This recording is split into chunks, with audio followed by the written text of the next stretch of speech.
telling you. You're not obliged to say anything. Just stop it, you stupid Peggy! Listen, Gov. What other villain do we know pulls stunts with an automatic sawn-off and then's mad enough to empty the mag into the walls and the ceiling just for the hell of it? I mean, it stinks of Terry Gray. He had an alibi, Frank. Well, he would have, wouldn't he? I mean, he grows them on trees. We've no witnesses and no prints. Even the shop assistant couldn't remember what the guy looked like. I'm not surprised. He was wearing a mask. The fact remains, we've nothing on them that'll stand up in court. Nothing yet. We'll need the van as well. One arrest to pick up. OK, will do. Over. Won't be long now, love. What's your name? Paula. Paula Reed. And are you the householder? No, that's her. Shirley Beverly. He's turning into Primrose Road. Well, just missed the Bollard by 2 inches. So what's he up to then? He's a diabolical driver, Gov. That's what. If nothing else, you could always do him for reckless, Gov. All right, let's not get sloppy. He's not an idiot. He may be watching out for us. So make sure you keep a healthy distance. Understood, Gov. What's his problem? It was Gray who did over that snout of his. You know, Willie the Weeper. And put him in hospital. Frank reckons he's got some dues to collect. How nice for us. She'd have killed me if you hadn't come. What were you doing in there? I was trying to get away from her, wasn't I? She locked me in. What were you fighting about? God. Fighting. I never touched her. She just laid into me.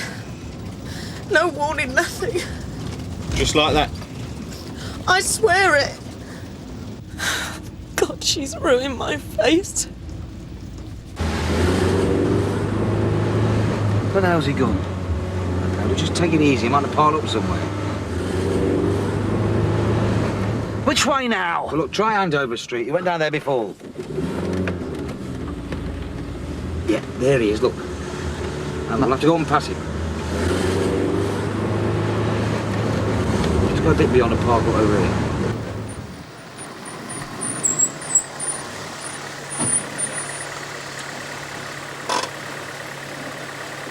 Number 64, isn't it? Yeah.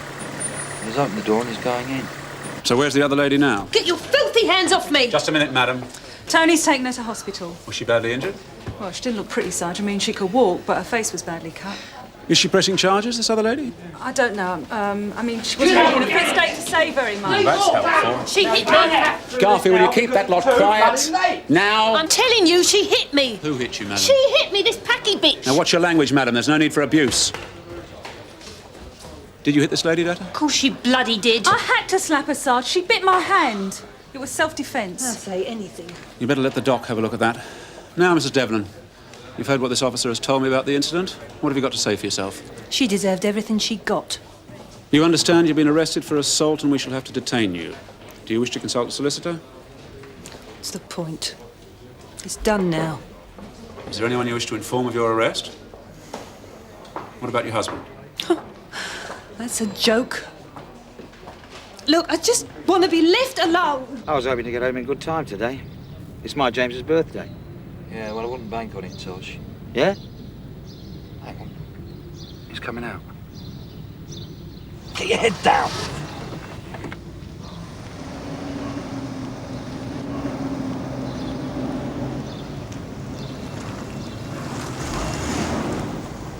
No, he's turning!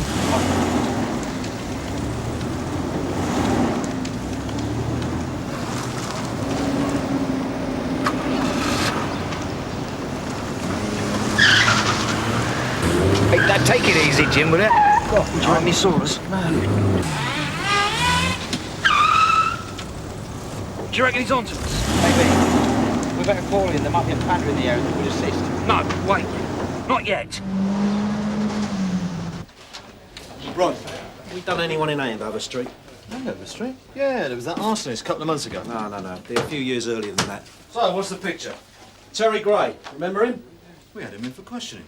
That jewellery shop job last week. Yeah, that's right. Well, I know he did it, but we can't make it stick. So we're going to give him a bit of rope, see what comes up. Right now, he's at 64 Andover Street. I want to know why. Hang on.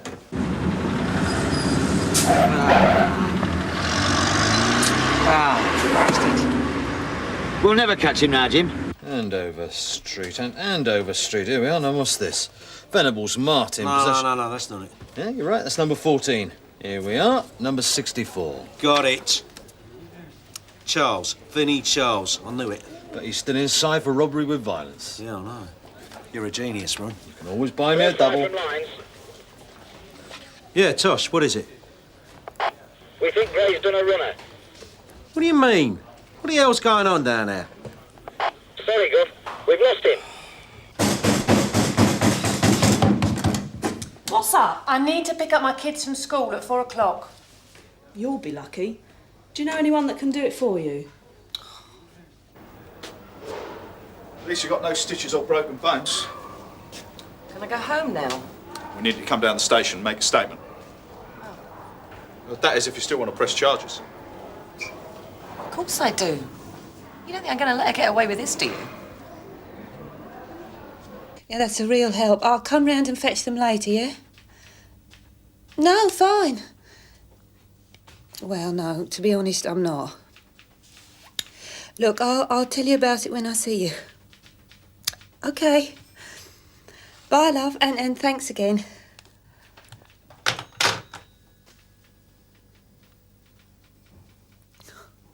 I want you to tell me how it all started. Take your time and in your own words. Well, it started when Frank told her this morning. Frank? Frank Devlin. That's her husband. Right. Told her what? That we were having an affair. I see. This was news to her, was it? Yeah. I mean, I knew she wouldn't like it. We both knew that. I didn't think she'd take it this bad. So how did you meet Mrs. Devlin? Well, I was on my way home from work. There's a shortcut through from Astrid Gardens. As I was passing her house, she came out and stopped me. Stopped you? How do you mean? Well, she said, could she have a word? You knew who she was, did you? Oh, yeah. Her kids and my kids, they go to the same school. I tried to reason with her. But that seemed to make her worse. That's when she started hitting me. Did you hit her back? I never touched her. I was too busy trying to protect myself. I tried to get out the door, but she wouldn't let me. So I ran upstairs. I tried to lock myself in the bedroom, but she forced her way in. She locked us both in. She just went on hitting me and hitting me. Tosh. Yeah? You're with me. Jim, you stay here. Oh, and Jim, if the house blows up while we're inside it, don't try and put the flames out on your own. Call for assistance. All right. So what happens now? Well, you're free to go. We'll let you know when you're needed. But I've just given you a statement. Yeah, but you'll be required to give evidence. Oh. I see. Hello, Edie. Long time. Oh, Mr. Burnside. We were just passing. And I thought, I wonder how old Vinnie's getting on. Gets his parole soon, doesn't he? 6 weeks. Well, that'll be nice. One big happy family again. What do you want, Mr. Burnside? Well, aren't you going to invite us in?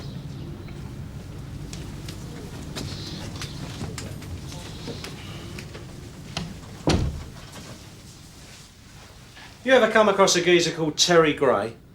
Is he a friend of Vinnie's? Oh, yeah. They're old pals. Done a few jobs together in the past. Isn't that right, Tosh? I'll say. I'm surprised you don't know him. Vinnie knows so many people I lose track. No, I mean, I'm surprised because Terry's just paid you a visit.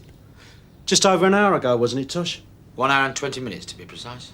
Well, there was this bloke come to the door, yeah. Terry Gray, love. Well, I don't know. Pritchard, he said. Terry Pritchard said he was a friend of Vinnie's. And? Well, he wanted to know how Vinnie was, so I told him. Said he was looking forward to seeing him when he come out. Oh, that's nice. Come off it, Edie. 20 minutes to tell you that? Well, I had to give him a cup of coffee, didn't I? We may be just criminals to you, Mr. Burnside, but at least we got some manners. I need to ask you some questions, Mrs. Devlin. I'm not talking to a packy. I'm British, actually. That's a matter of opinion.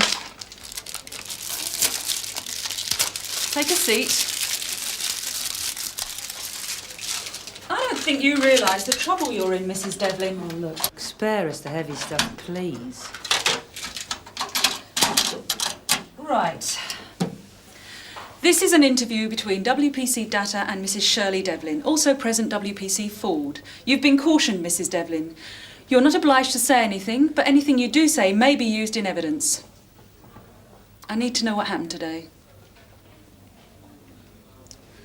The quicker you tell me, the quicker we'll get this over with.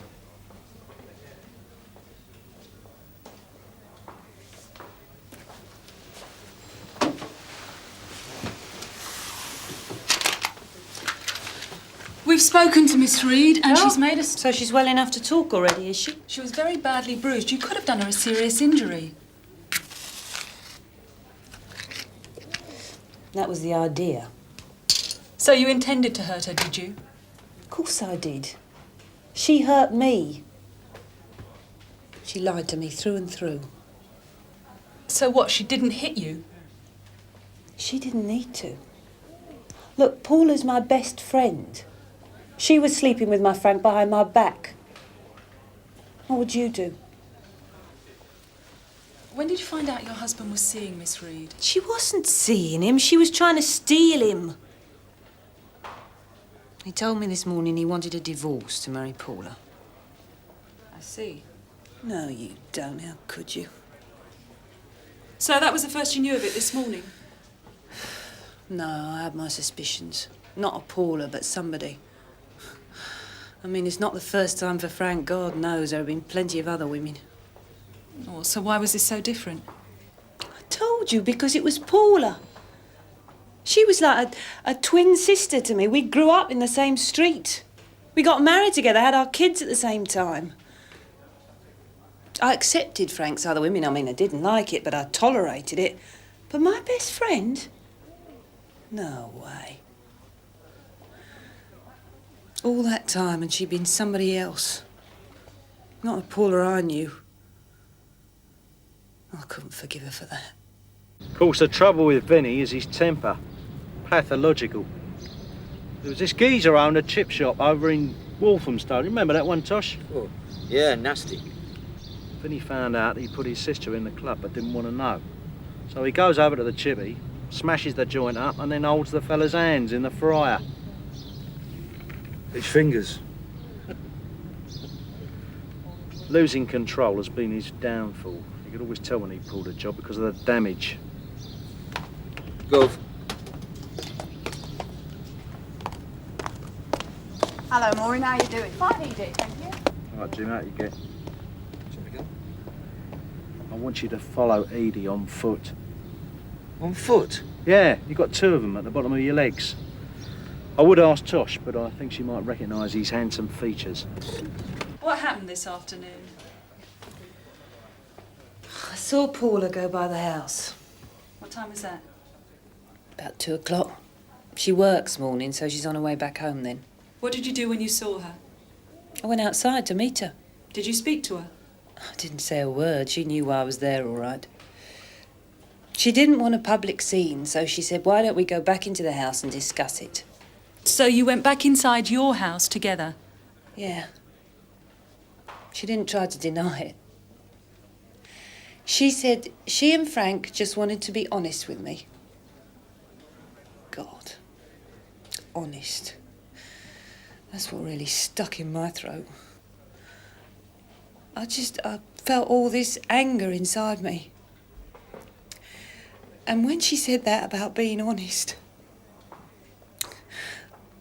I just wanted to destroy her.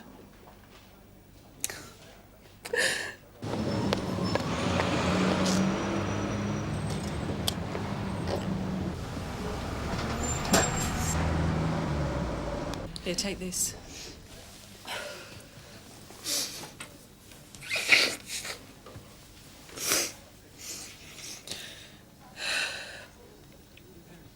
The worst thing was I realised I was no longer in control. In control? Well, I could handle anything Frank did before because I knew he'd never leave me and the kids. We're his anchor, see? He'd be lost without us. But now, I don't know anymore. I don't know anything.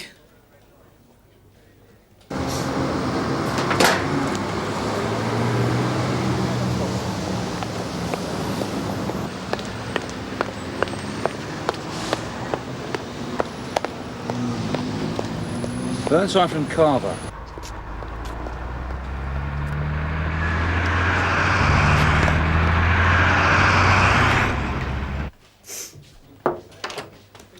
Sorry, Eureka. Can I have a word?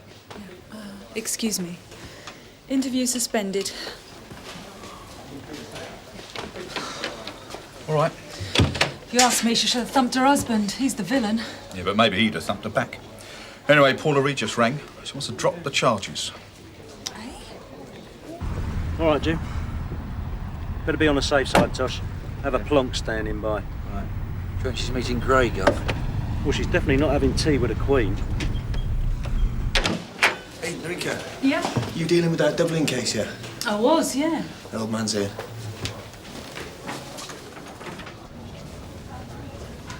Are you Mr. Devlin? That's right. I've come about my wife. I heard she'd been arrested. She was, sir, but the case has been dropped. We discharged her about 5 minutes ago, it was. I see.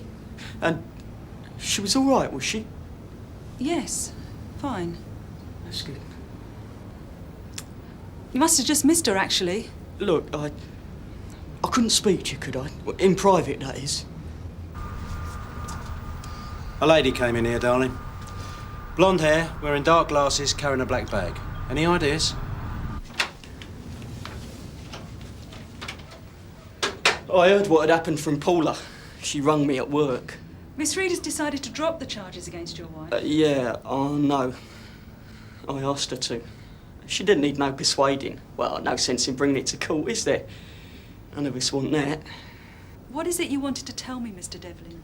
Well, I just wanted to say that it's not like Shirley at all to do this. I mean, she's never been in trouble before, see? Your wife was very upset. I wasn't exactly happy about it either.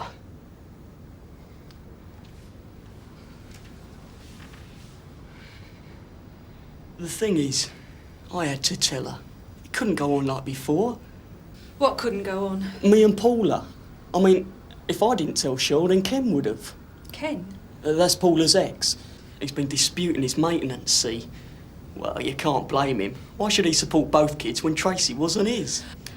Hold on a minute, Mr. Devlin. Who's Tracy? She's one of Paula's kids. Tracy and Mark. Tracy's 6 and Mark's 4. So what you're saying is that Ken isn't Tracy's dad? That's right.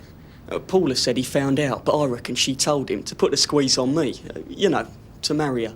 So who is Tracy's dad? That's what I'm trying to say. I am. But I couldn't tell Cheryl that. It'd break her heart. What did you tell your wife, Mr. Devlin? Well, what we reckoned, Paula and me that is, was that if we came clean about us two, and I said I wanted to marry Paula, then we wouldn't need to mention Tracy. See what I mean? Oh, sorry. Wrong room. My mistake. Hello, Edie. What the hell's going on? My question exactly, pal. I wanted to tell Cheryl years ago, but I felt trapped between them. Like, whichever way it went, it was going to end in tears. Don't you think you owe it to your wife to be straight with her for once? Tell her the whole truth. I couldn't do that. She'd hate me for it. It's not my impression. She might hate you more if you left her. Yeah? You think so? But what about Paula? Well, she'll be really upset. You can't have it both ways. You've got to make a choice and stick by it. Yeah, I know. It's doing it, though. That's the hard bit. So, how long have you been part of the enterprise culture, Edie? Look, I need the money, Mr. Burnside. What with Vinnie been away and all that? I hope you haven't told Vinnie. What do you think? He's not going to like it, is Vinnie. I mean, what would you think, Tosh? Come out the nick and find your old woman's missed you so much she's gone on a game. There's gratitude for you. You wouldn't. Oh, for pity's sake, Mr. Burnside, Vinnie would kill me. Yeah, well, that's what worries me, Edie. I mean, these things get around. Yeah, and you'll make sure they do. You're not using your head, Edie. I'll tell you what I'll do. You come clean about our friend Terry Gray, and I'll forget today ever happened. I can't say fairer than that, can I? What I can't understand is, how can two women get so worked up about a bloke like that? Hey, you know what they say about small men, Norika? Yeah, and I don't believe it. Here we are. Oh, very original. He's been watching too many gangster movies. Had another bit. Terry never said what it was he didn't, did he? No, and I never asked. Tony, what have you been up to, you naughty boy? Me? There's a woman outside wants to see you. She doesn't look very happy. Who is she? She says her name's Paula Reed.